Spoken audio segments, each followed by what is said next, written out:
sector de El Inca, la inseguridad no da tregua y los desvalijamientos de vehículos continúan siendo una constante preocupación para los moradores y los vecinos. A pesar de los pedidos de mayor control, los delincuentes aprovechan cualquier descuido para robar autopartes e incluso llevarse objetos de valor del interior de los automotores.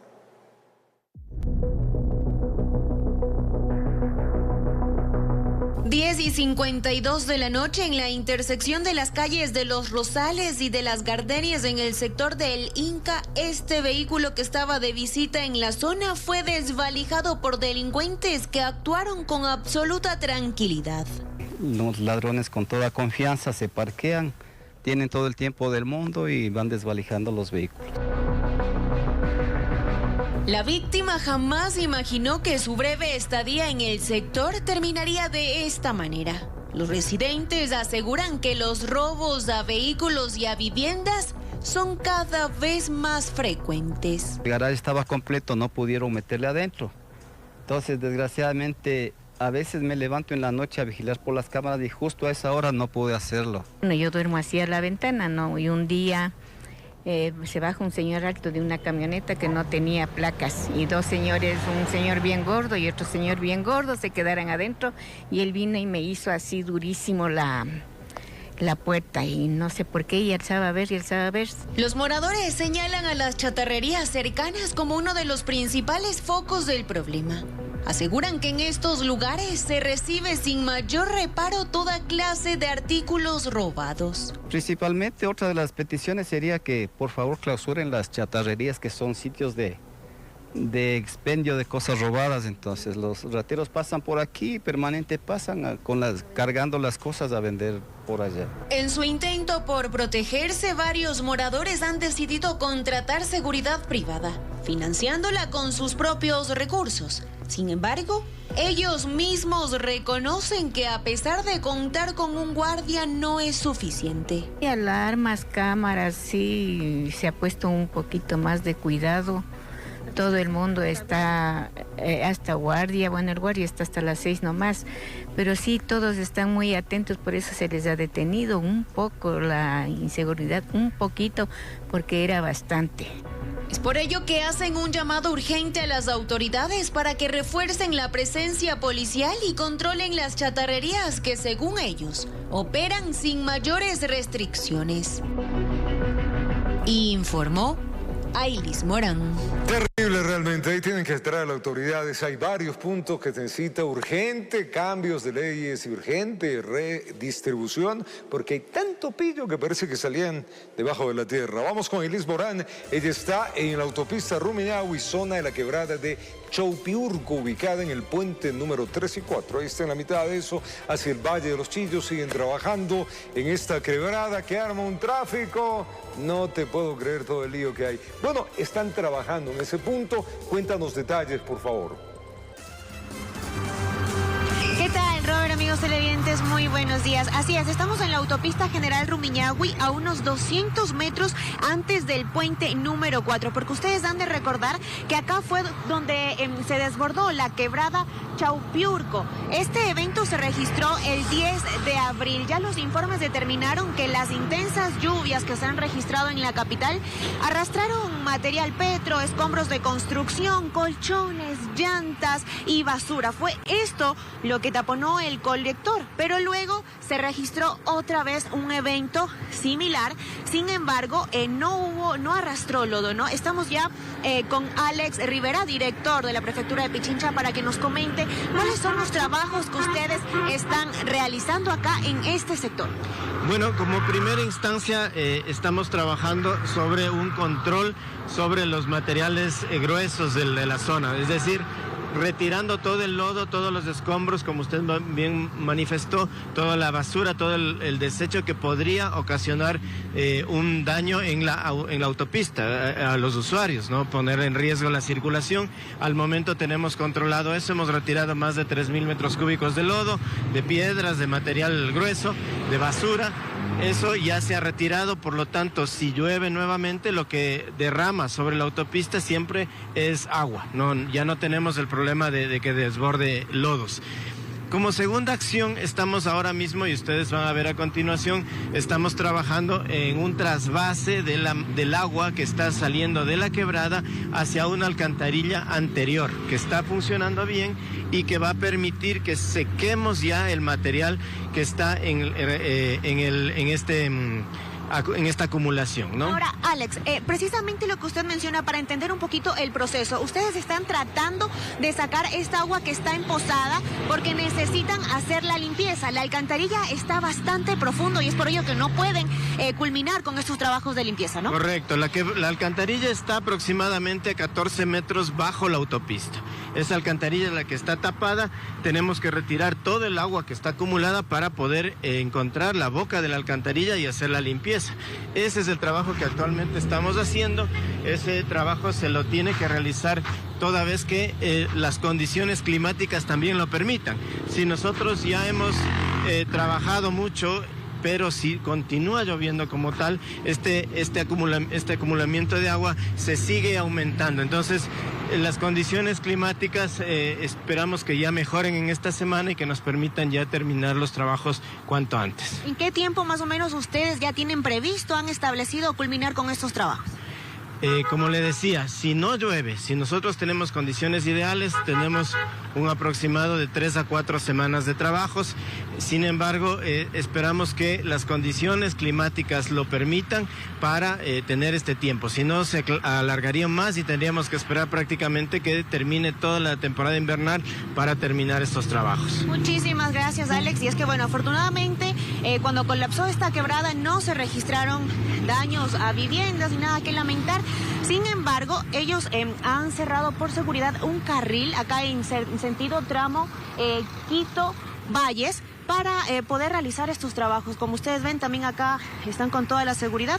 Importante mencionar que aquí en la autopista General Rumiñahui circulan cerca de 90.000 conductores, vehículos que se dirigen de Quito a Valles y bueno, al centro y sur también de la capital. Con esta información yo me despido cuando son 8:18 de la mañana, pero ustedes tienen más en estudio.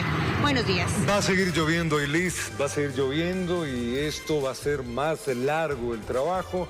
Ahí se está armando mucho tráfico. Ahí es cuando uno se da cuenta de que esta es la única ruta larga que tiene el Valle de los Chillos. O sea, el resto de vías, si bien es cierto, atienden al valle, pero una es la ruta Vive que conecta con Intervalles, y en Intervalles sale al sector del Tingo, esto es de Tumbaco al Tingo, pero eso sirve para los que habitan en el sector de Alangací, porque si usted habita en Sangolquí, 25 minutos más a 30, pero suavecito se va para Conocoto. Y aquí el atrancón es realmente fuerte.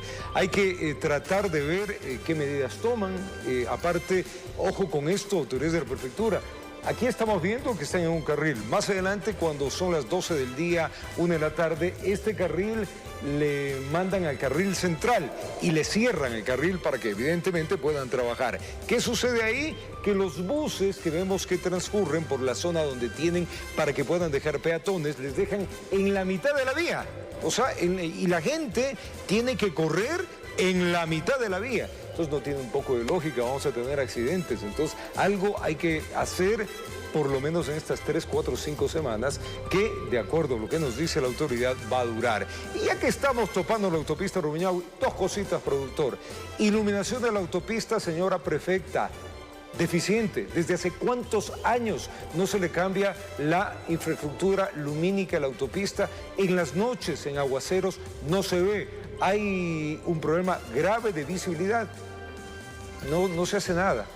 Está con huecos la autopista. Si usted llega en la parte de la llegada a la autopista, el cobro de estas que son automáticas, estas casetas que no se ven que son automáticas, están con huecos. En el cruce para el deprimido hacia la Amazonas, esto es hacia el Tingo, hay huecos. Increíble, hay huecos. Entonces, una vía que se paga con todas estas deficiencias, a alguien hay que atornillar. Evidentemente, no solamente estamos hablando, hay que atornillar este tema. Así que así, tema de la autopista Rumiñahui, ¿cómo está? Si usted tiene que ir y subir, sabe que va a tener un poco más de congestión, sobre todo por estos días que están trabajando fuertemente. 8 de la mañana con 21 minutos. Continuamos con más noticias locales. Les contamos, en la calle Jaime Roldós Aguilera del sector La Hospitalaria, la reparación de una fuga de agua dejó un hueco que hasta hoy no ha sido pavimentado, convirtiéndose en un serio problema para los conductores. La falta de intervención adecuada no solo afecta la movilidad, sino que también representa un riesgo para posibles accidentes para quienes transitan por la zona. Así es como quedó la calle Jaime Roldós Aguilera luego de la reparación de una fuga de agua en el sector de La Hospitalaria. Hace 15 días. Y la verdad es que vinieron los señores del agua, abrieron porque había una fuga de agua y dejaron así y no han venido. Se les pide a las autoridades que arreglen, todo está en mal estado las calles, pero no hacen caso. La falta de repavimentación no solo complica la circulación, sino que también pone en riesgo la seguridad de quienes transitan por el lugar. Ahora, a ustedes les toca esquivar y por esquivar se pueden hasta chocar. Claro, chocar con el de al lado. Toca ir con precaución nomás. Los carros que suben como que se dan la vuelta y hay problema porque baja un carro de arriba y puede haber un buen choque. Pero los problemas no terminan allí. Al avanzar unos metros se observa cómo uno de los costados de la calle se ha transformado en un basurero improvisado. Según los moradores, esta situación se debe a la falta de contenedores en el sector. Yo vengo a dejar la basura acá en la avenida Jaime Roldós Aguilera porque no hay basurero, no hay a dónde poner. La verdad es que todas las personas que vivimos aquí automáticamente van y se vota allá porque no hay sitio donde votar. El pedido de los moradores del sur de la capital es claro.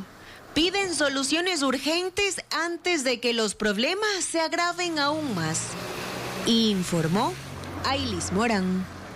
Y al retornar se confirmó un nuevo caso de tos ferina en la unidad educativa municipal de Quito. Según las autoridades, ya se han tomado medidas correspondientes. Al volver le contamos cuáles fueron.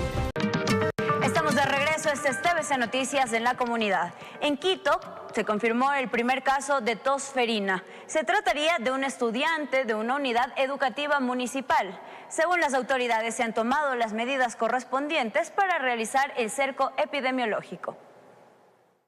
Fue a través de un comunicado de la Secretaría de Salud del municipio de Quito que se confirmó el primer caso de un estudiante contagiado de tos ferina en una unidad educativa municipal. Según la institución, se han seguido los protocolos y tomado las medidas respectivas.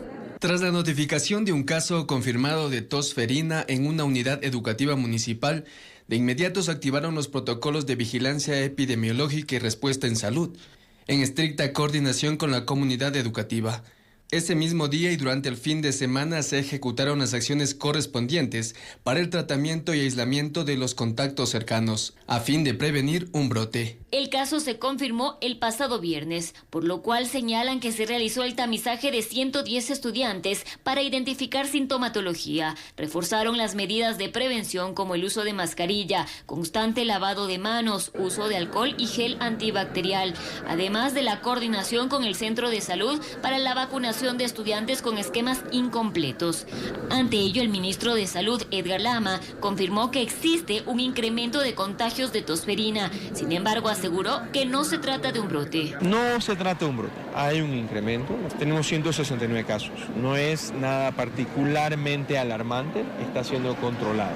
Además, informó que al ser los infantes quienes corren mayor riesgo por la tos ferina, se ha adelantado la vacunación para este grupo poblacional. La tos ferina es una enfermedad que es muy incómoda, puede tener su riesgo en infantes, por eso se está acelerando el proceso de vacunación a niños. Antes se lo ponía, insisto, el mes 4, se lo va a poner el mes 2. Esto lo dio a conocer el ministro durante el lanzamiento de la campaña de vacunación nacional contra el tétano y la difteria, que es una infección aguda de nariz y boca. Solamente con el apoyo de ustedes, con la conciencia de ustedes, vamos a poder lograr crear un Ecuador que no solamente tiene salud hoy, sino que es inmune a las enfermedades mañana. Al trabajar con cerca de 16.400 infraestructuras educativas, de las cuales más de 12.000 son fiscales, es que vamos a lograr inmunizar más o menos a un cuarto del total de la población. 4.1 millón de estudiantes, 216.000 docentes, más de 30.000 personas en el área administrativa. La jornada de vacunación se extenderá hasta el 30 de junio del presente año. En Quito informó Adriana Rojas. 8:30 de la mañana, vamos con Adriana Rojas. Ella ya está en la Unidad Educativa Municipal de Juan Espejo, en el Colegio Espejo, en el norte de Quito. Ahí se está realizando la jornada de inmunización, justamente para completar este esquema de vacunación. Adri, buenos días, adelante. Así es, Roberto, amigos en casa, una excelente mañana para todos ustedes. Tras confirmarse este caso y tener en aislamiento prácticamente 2 cursos de esta institución educativa, ha arrancado ya el tema de la vacunación a menores de 5 años, precisamente para prevenir temas respiratorios. Vamos a conversar con uno de los representantes de la Secretaría de Salud para que nos cuente acerca del proceso. No se van a vacunar todos los niños, únicamente aquellos que no han completado el esquema de vacunas. Buenos días. Buenos días. Este es una vacunación regular, es decir, se van a vacunar todos los niños que no tienen la vacuna a la edad. Son todos los niños menores de 5 años, 11 meses. ¿Cuántos niños no tienen el esquema completo y van a recibir la vacuna el día de hoy? El día de hoy son más o menos 30 a 50 niños que van a recibir la vacunación con el apoyo del Ministerio de Salud. ¿Esta actividad se va a realizar solo aquí? ¿Se va a desplegar también a otras instituciones municipales? Todas las instituciones municipales coordinan con el Ministerio de Salud para completar la vacunación en los niños, sobre todo en los niños menores de 5 años, 11 meses. Ahora, el caso sospechoso, ¿cómo se encuentra hasta el momento? ¿Cuántos niños están aislados? Tenemos un caso confirmado en la escuela por laboratorio clínico. Este caso está en la casa con su hermana menor, que es un caso probable también. Están las dos en casas aisladas, están bien de salud ahora mismo y en el resto de estudiantes estamos haciendo un seguimiento. Empezamos un tamizaje en toda la escuela para identificar posibles casos sospechosos que tuviéramos. El secretario me mencionaba que de los 110 niños que se encuentran en el cerco epidemiológico, 29 presentan síntomas. ¿Cuándo se podrá saber si presentan tos ferina? Se podrá saber en los siguientes días, porque han sido contactos cercanos o personas que han presentado síntomas. Recordemos que ya en Pichincha tenemos 29 casos confirmados, entonces puede haberse contagiado en cualquier lugar.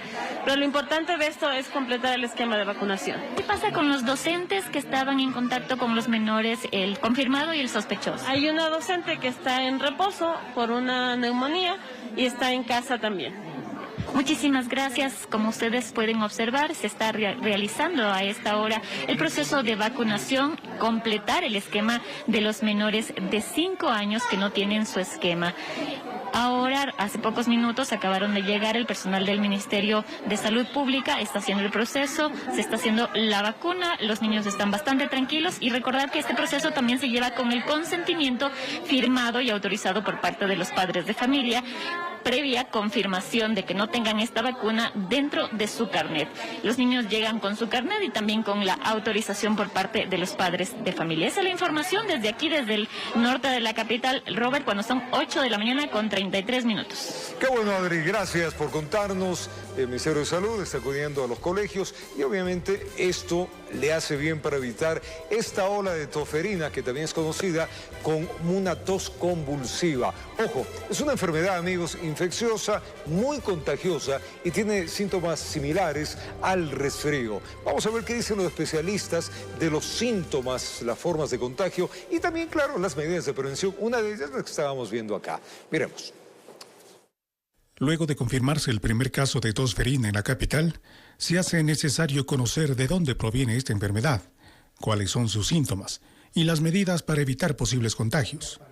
Gabriela Zambrano, médico internista e infectóloga, señala que esta enfermedad, aunque en principio puede afectar a personas de todas las edades, los menores de 6 meses corren el mayor riesgo de desarrollar complicaciones graves. La tosferina es una infección que es común en la población infantil, ¿sí?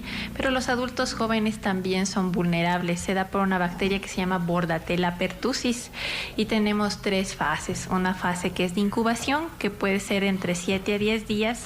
Una fase catarral, donde podemos tener un cuadro gripal de fiebre, estornudos, dolor de cabeza, moqueo, ¿sí? Una fase paroxística, por la cual es muy famosa la tosferina, donde podemos tener tos en episodios incluso convulsos, es decir, que producen náusea y vómito de lo fuertes que pueden llegar a ser.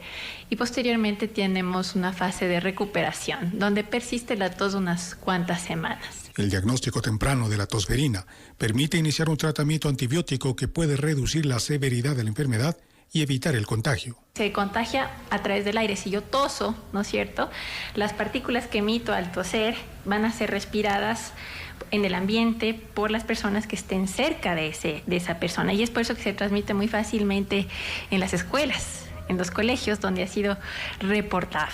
La vacunación sigue siendo la herramienta más efectiva para prevenirla. Esta es una enfermedad inmunoprevenible, que quiere decir se previene del todo con la vacunación. La tosferina es una enfermedad potencialmente mortal y que podemos controlar mediante la prevención y la detección temprana, así como el tratamiento adecuado. Es una enfermedad sumamente contagiosa que tiene un número de reproducción de 17, ¿qué quiere decir 17? Que por una persona contagiada, 17 personas se contagian. La comunidad médica insiste en la importancia de mantener los calendarios de vacunación al día y estar atentos a cualquier síntoma sospechoso, especialmente en aquellos más vulnerables. Informó Miguel Ángel Bedoya. Y en otro tema, 3 nuevos casos de fiebre amarilla se registran en nuestro país, cuya cepa tiene su origen en la Amazonía ecuatoriana. Según las autoridades, se ha recomendado aplicarse la vacuna como una medida de prevención, misma que está disponible en todos los centros de salud a escala nacional. Ecuador registra nuevos casos de fiebre amarilla. Así lo dio a conocer el ministro de Salud, Edgar Lama, quien señaló que el origen de esta cepa no proviene desde el exterior, sino de la Amazonía ecuatoriana. Han habido un par de casos más, 4 casos en total. Justamente me están dando. ¿Son importados?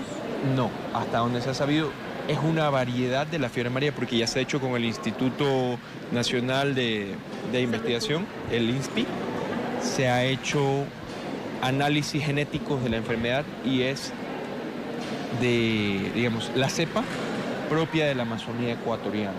Si bien se registró el fallecimiento de un paciente con esta enfermedad, el ministro destacó que el deceso no solo estaba relacionado con la fiebre amarilla, sino con otros padecimientos. Esta persona tenía muchas más dolencias de salud, ingresó por un diagnóstico inicial de dengue, porque los síntomas del dengue y de la fiebre amarilla son muy similares en las etapas iniciales de la enfermedad.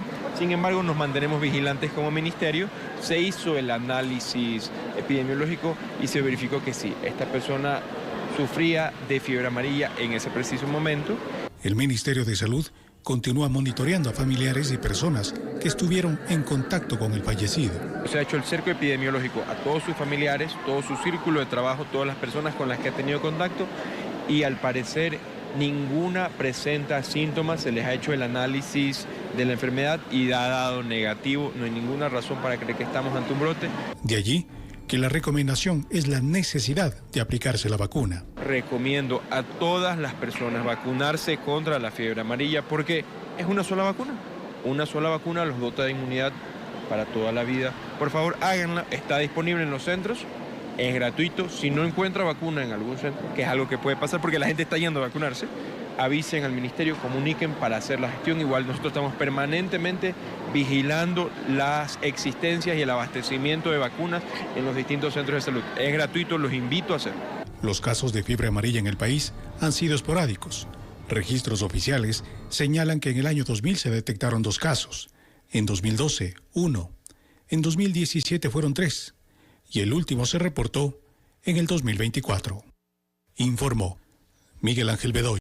Esto es TVC Noticias en la comunidad. Gracias por continuar junto a nosotros. Momento de contarles. 3 hombres fueron acribillados en el interior de un inmueble en una zona rural en Santo Domingo de los Áchilas. Según las autoridades informaron, sujetos encapuchados habrían irrumpido en este inmueble y atacado a las víctimas.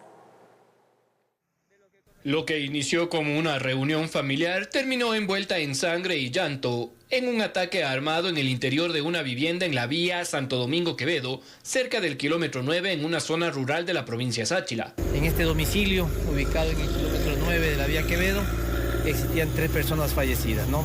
Cabe recalcar que de las 3 personas, 2 personas habían llegado anoche aquí a visitarles a estos familiares.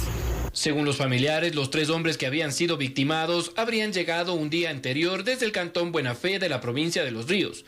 Estos respondían a los nombres de Leonardo Ruiz, de 47 años de edad, Jonathan Ramos, de 32 años, y un adolescente de 14 años. Una de estas personas registra antecedentes penales, ¿no? De los visitantes. De los visitantes, sí. Ellos son oriundos de Buena Fe. Aparentemente han sido 4 personas posiblemente, ¿no? Que ingresan y victimizan a las personas fallecidas.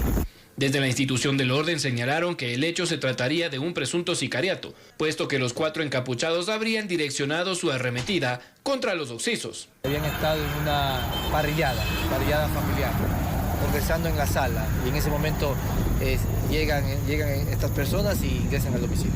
Las investigaciones determinarán pues las causas o los motivos que se suscitaron los hechos. Una persona que resultó levemente herida en el ataque fue estabilizada en el sitio, mientras que equipos de criminalística y DINASED realizaron la explotación de la escena, levantando varios indicios balísticos de grueso calibre. De acuerdo a los indicios balísticos, es un armamento largo, armamento de alta peligrosidad, ¿no?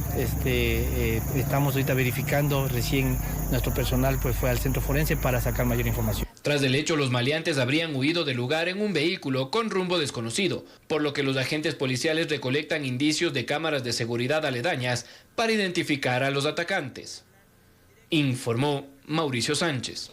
En Babahoyo, en la provincia de Los Ríos, un nuevo hecho violento dejó como saldo una mujer herida y una fallecida. Los atacantes entraron a la vivienda donde se encontraban las mujeres y les dispararon en repetidas ocasiones.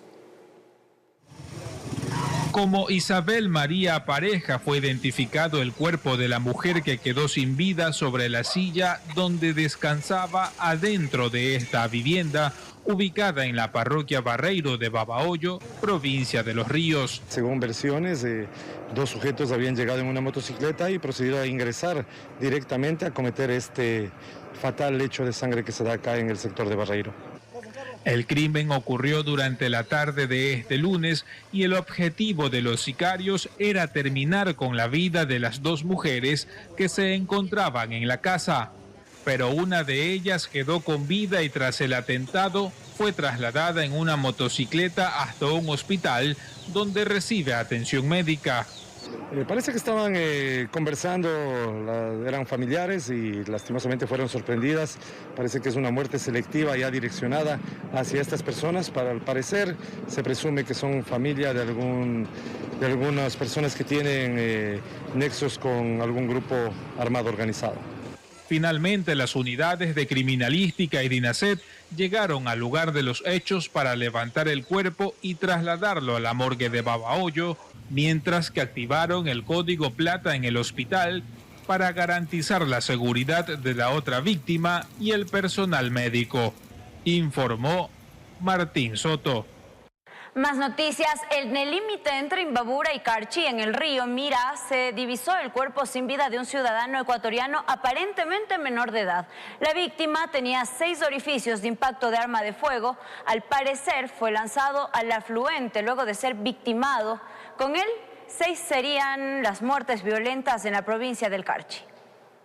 Carlos Almeida es un pescador que transita siempre en horas de la madrugada por los accesos al río Mira, en donde realiza faenas de pesca. Se sorprendió al mirar que en una roca estaba atrapado el cuerpo de un ciudadano, por lo que de inmediato dio a conocer a la Policía Nacional, quienes mantuvieron dificultad para poder ingresar hasta la zona debido a lo agreste del terreno. Sin embargo, con todos los medios logísticos, lograron extraer el cuerpo. En horas de la madrugada se hizo la extracción de un cuerpo sin vida específicamente en el cantón Mira, Río Mira. Pescadores que frecuentan el sector alertan al ECU 911 para que personal policial acuda a verificar el hallazgo del cuerpo sin vida. No se dieron mayores detalles, ya que se trataría de un aparente menor de edad. Lo que sí pudieron evidenciar es que en el cuerpo la víctima tenía 6 orificios de proyectil. Los familiares habrían manifestado que el joven desapareció de la comunidad y que lamentablemente lo encontraron sin vida.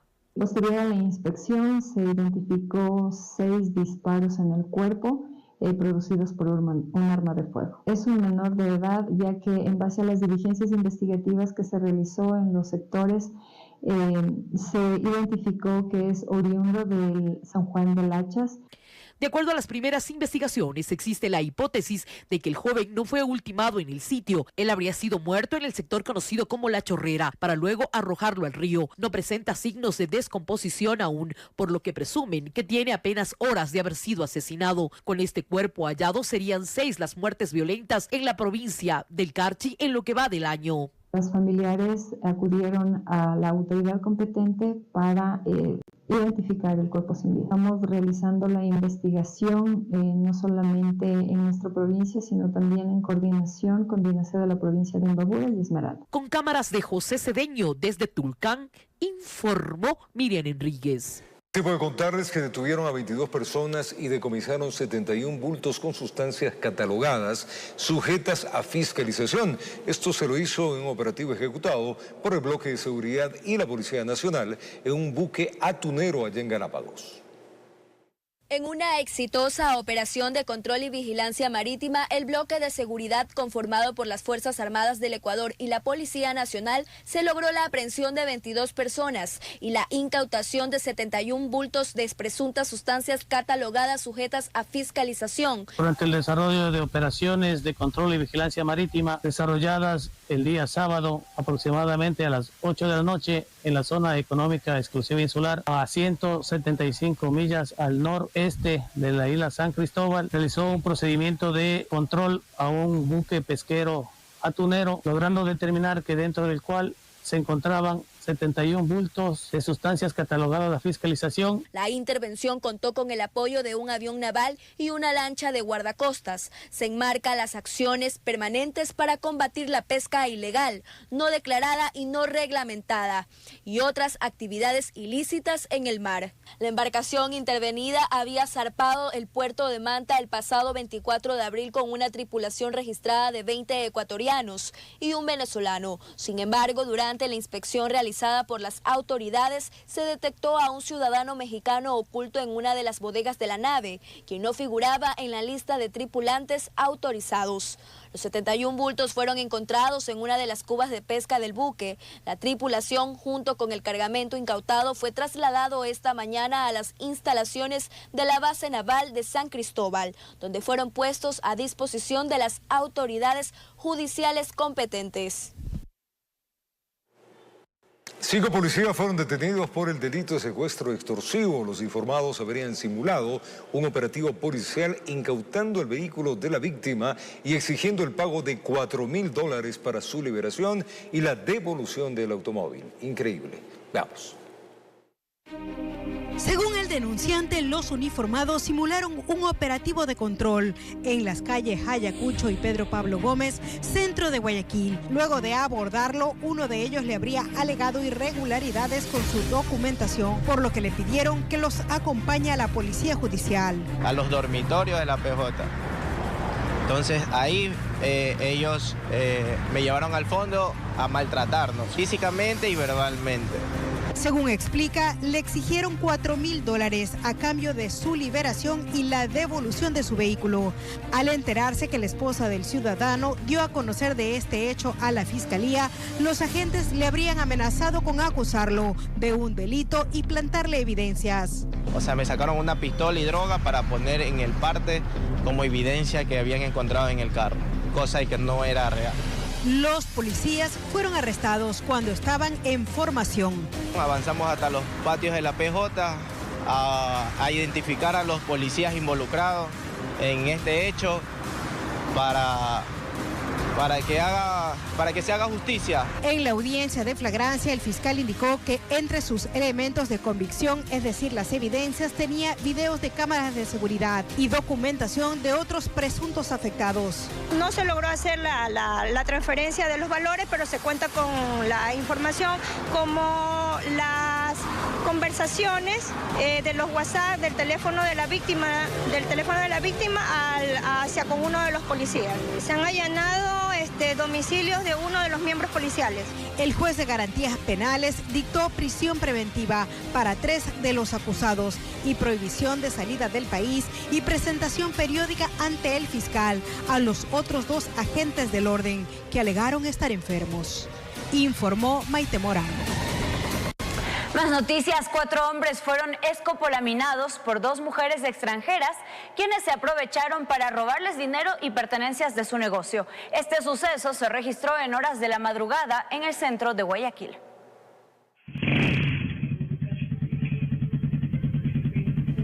Eran aproximadamente las 5 de la mañana de este sábado 26 de abril, cuando 2 mujeres fueron captadas en un video llevándose una motocicleta de un minimarket ubicado en la calle Víctor Manuel Rendón y Escobedo, al centro de Guayaquil. En este suceso, 4 hombres, entre ellos el dueño del negocio, estaban libando y horas después fueron escopolaminados por estas mujeres, logrando sustraérseles una moto, dinero de la caja y varias pertenencias. Él la llamó y le invita a tomar todavía. Eso no es así, hay que ver, hay que hasta para tener amigos hay que tener una buena expectativa, una buena relación, porque usted no puede llevar a ninguno de sus negocios. ¿Por qué? Porque lo pueden matar a uno. Un negocio que todo es rentable para él. Mete a 2, 3 personas que ni los conocen. Se da una moto. Comerciantes de la zona mencionan que no sería la primera vez que estos sujetos caen en este modo operandi de las mujeres. O sea, le quedan escarmientos a ellos para que piensen la próxima vez cómo tienen que hacer las cosas. Pues no son unos muchachos. Yo creo que sí había un muchachito, pero el resto ya son adultos. Por supuesto, la gente ya va a pensar 2 veces en venir, ya sale en las redes sociales. Y esto a uno le trae malas consecuencias porque la gente tiene más reputación a la zona. La gente ya no viene, esta zona es peligrosa. Los hombres se encuentran en diferentes centros de salud con sueros para desintoxicarse de esta sustancia, que afortunadamente no acabó con sus vidas. Aquí el problema siempre es en la noche, porque ellos se quedan tarde en la noche, entonces por eso pasan. Y nosotros muchas veces somos los mismos responsables de lo que nos pasa, porque nos exponemos a estas cosas.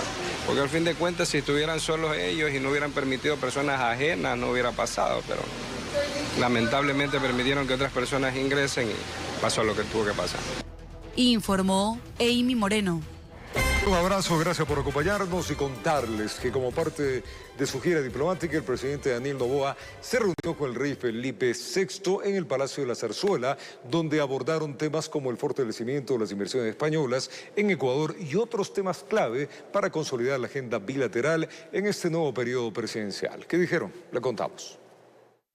Con motivo de su gira diplomática por Europa y Medio Oriente, el presidente de la República, Daniel Noboa, tuvo un encuentro formal con Su Majestad el Rey Felipe VI de España. En el palacio tuvieron una plática tendida donde, según la canciller Gabriela Sommerfeld, dialogaron sobre los lazos que unen a ambos países y temas clave de la agenda bilateral para el nuevo periodo presidencial. Uno de los objetivos planteados es que se solicita que se haga una nueva ronda de inversiones o de visitas por parte de inversionistas españoles en el Ecuador para ver todas las nuevas oportunidades que hay en diferentes áreas: generación energética, transmisión, hablamos de medicina, de turismo, de oil and gas, la cumbre que va a haber aquí justamente en Sevilla, donde van a asistir los diferentes mandatarios. Y vamos avanzando también sobre un foro multilateral como es la Cumbre Iberoamericana, en reunión con cancilleres también. La gira de Noboa, que tendrá como objetivo visitar más países de Europa y Asia Central hasta el próximo 9 de mayo, se desarrolla sin interferencias. Se espera que el próximo destino que la Junta Diplomática visite sea Emiratos Árabes Unidos tras su paso por España, donde el primer mandatario aún tiene un encuentro pendiente con su homólogo, el presidente Pedro Sánchez. Informó Julián Calahorrano. En otro tema, el presidente de la República, Daniel Noboa, vetó totalmente a la Ley Orgánica de Participación de Rentas Petroleras a favor de Sucumbíos, Santa Elena y Esmeraldas. El proyecto aprobado por el Pleno de la Asamblea con 88 votos el pasado 26 de marzo destinaba $1 a estas provincias por cada barril de crudo industrializado.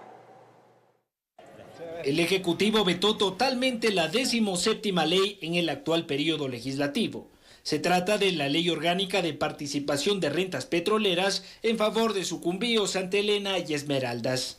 Este proyecto, aprobado por el Pleno de la Asamblea Nacional en la ciudad de Esmeraldas el pasado 26 de marzo, disponía que estas provincias perciban $1 por cada barril de petróleo industrializado a fin de mejorar su infraestructura de servicios básicos. El Ejecutivo justificó su veto total, argumentando que la Asamblea no realizó estudios técnicos sobre la sostenibilidad de esta asignación y que no contaría con fuentes de financiamiento reales. Además, menciona que la Asamblea asimila de manera incorrecta el concepto de industrialización, pues la refinación de crudo no es un ingreso, sino una erogación para el Estado.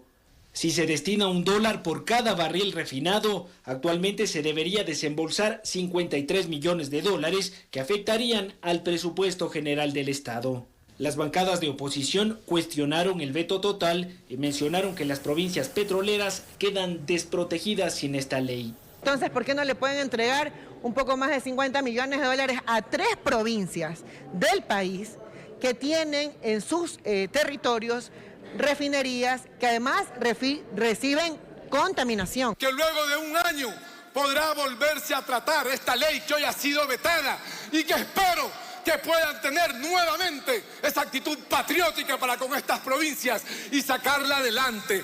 Lamentablemente el Ejecutivo me parece que solamente recibe nuestra información, no lo lee y dice, bueno, esto no queremos que quede todavía en el congelador un año más para luego decidir. El oficialismo, por su parte, dijo que el presidente se vio forzado a vetar totalmente la ley, pues las condiciones políticas en la Asamblea no permiten modificarlo parcialmente. Pero recordemos que esta Asamblea Nacional hace algunos meses le quitó la posibilidad de vetar parcialmente, entonces solo le quedan los vetos totales cuando no esté de acuerdo en determinados temas que vayan en contra del erario público. Tras emitir el veto, Daniel Noboa se comprometió a gestionar una eventual propuesta normativa para atender a las provincias petroleras, informó Álvaro Terán.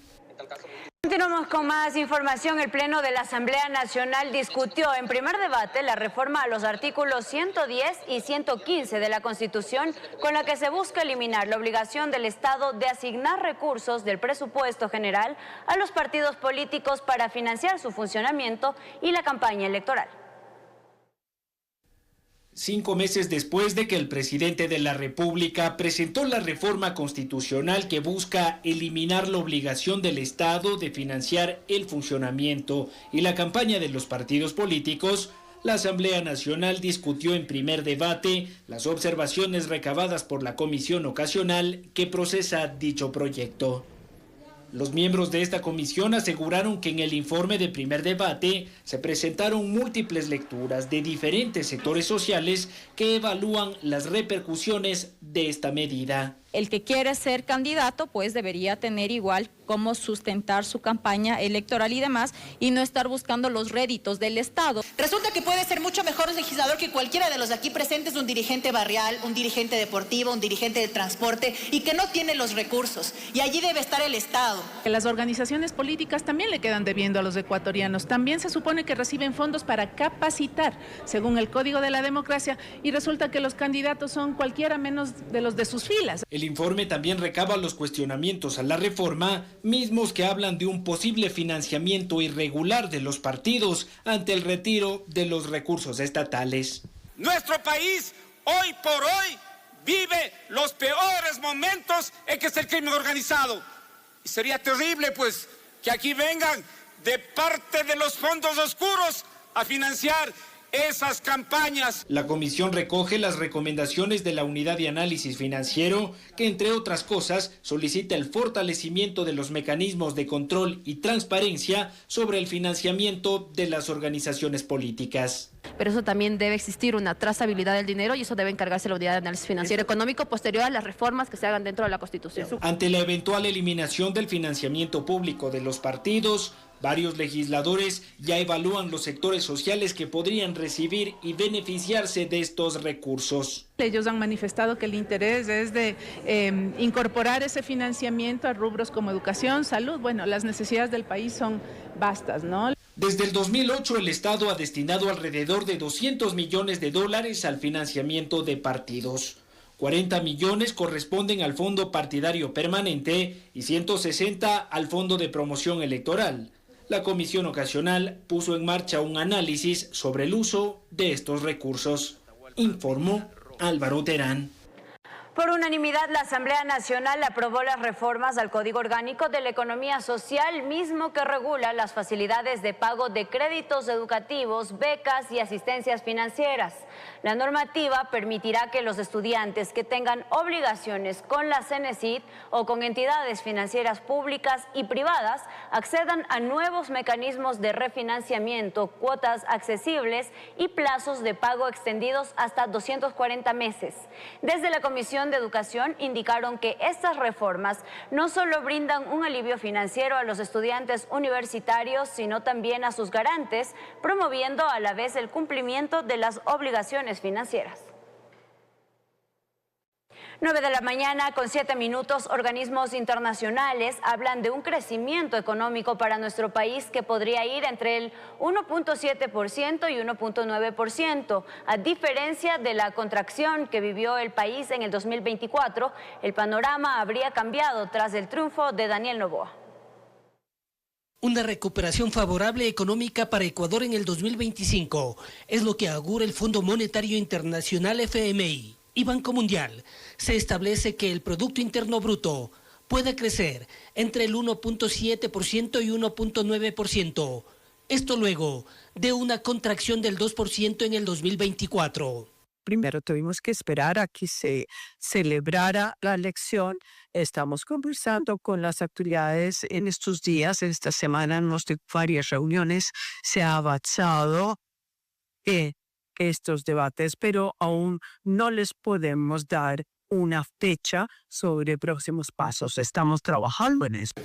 Víctor Hugo Albán del Colegio de Economistas de Pichincha acota que las autoridades ecuatorianas se han mostrado más optimistas.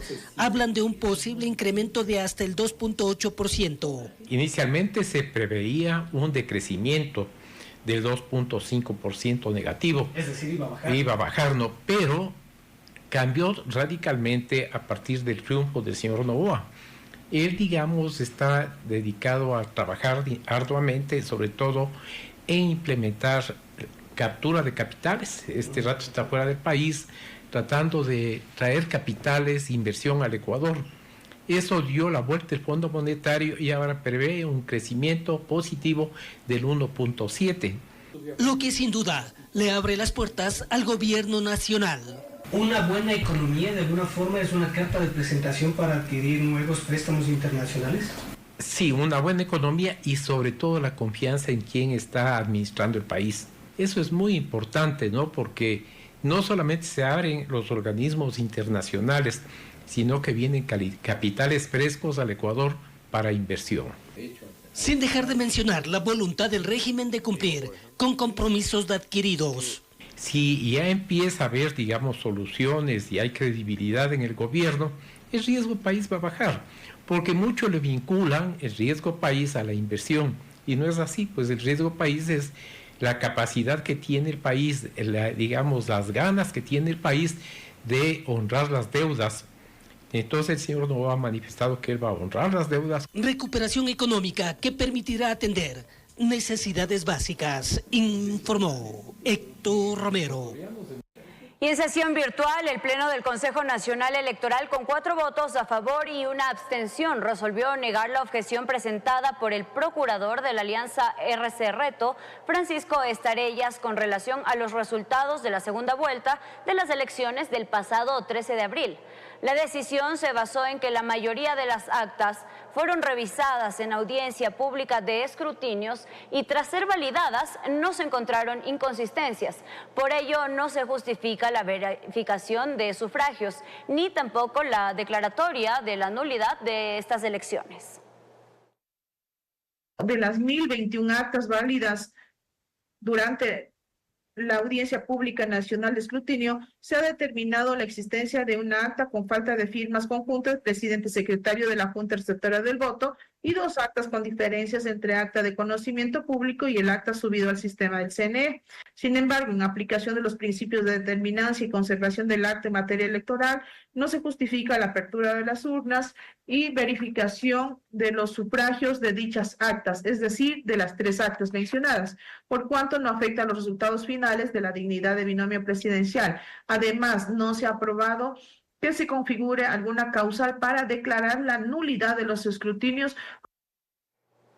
Continúan fuera de servicio los dispositivos electrónicos de control de velocidad a escala nacional. Esto una vez que las municipalidades no han cumplido con los requisitos establecidos por la Agencia Nacional de Tránsito para su correcto funcionamiento. Fue en octubre pasado que la Agencia Nacional de Tránsito ANT emitió un reglamento de la homologación, operación y control de los dispositivos electrónicos de control de velocidad, más conocidos como radares.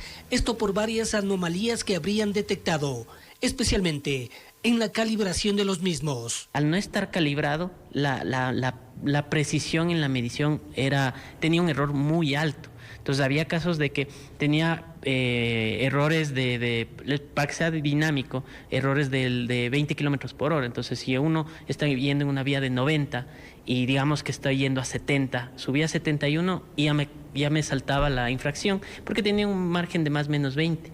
Entonces, al no estar calibrados, muchos de estos radares tuvieron otro enfoque, un enfoque recaudador.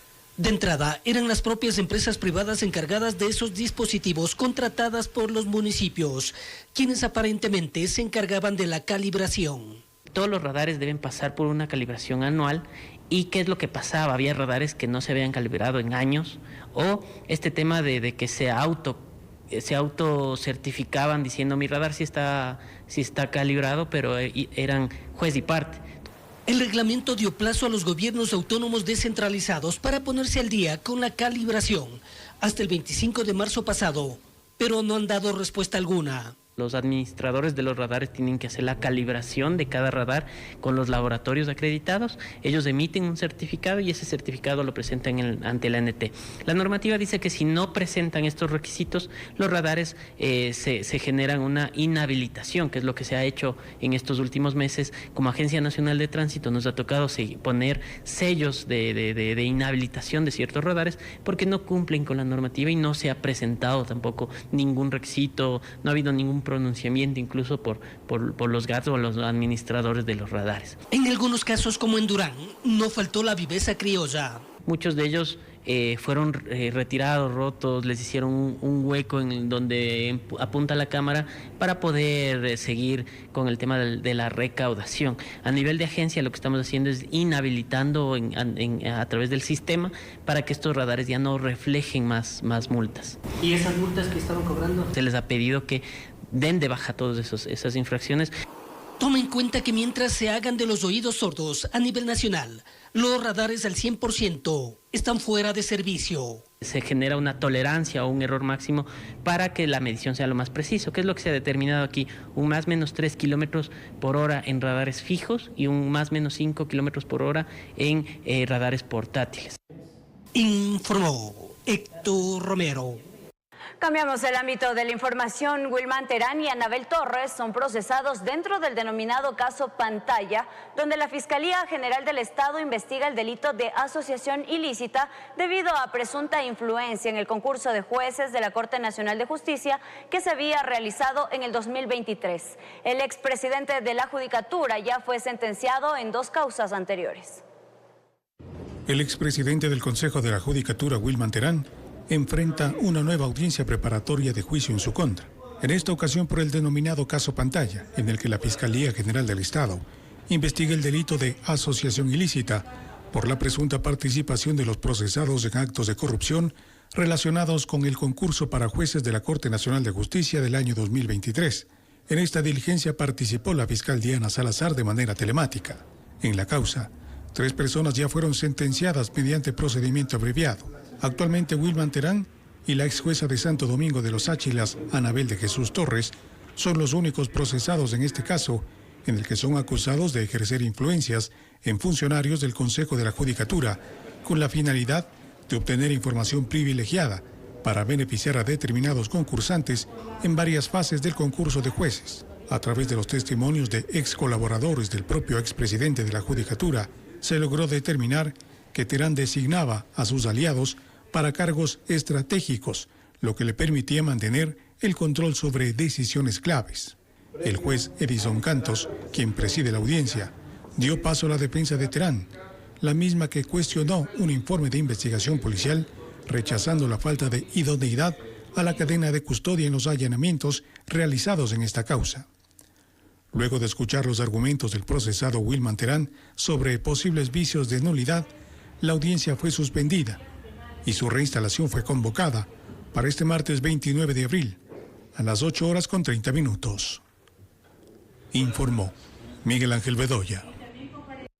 En el marco de su estrategia para fortalecer la cultura tributaria en el país, el Servicio de Rentas Internas informó que se han registrado 336.075 nuevos contribuyentes inscritos en el Registro Único de Contribuyentes durante el año 2024 y lo que ya va del 2025. La entidad tributaria destacó que este resultado es fruto de las campañas de formalización impulsadas por la Administración Tributaria, así como por las políticas del Gobierno Nacional que brindan beneficios e incentivos tributarios a aquellos ciudadanos que cumplen con sus obligaciones y promueven el desarrollo económico en nuestro país.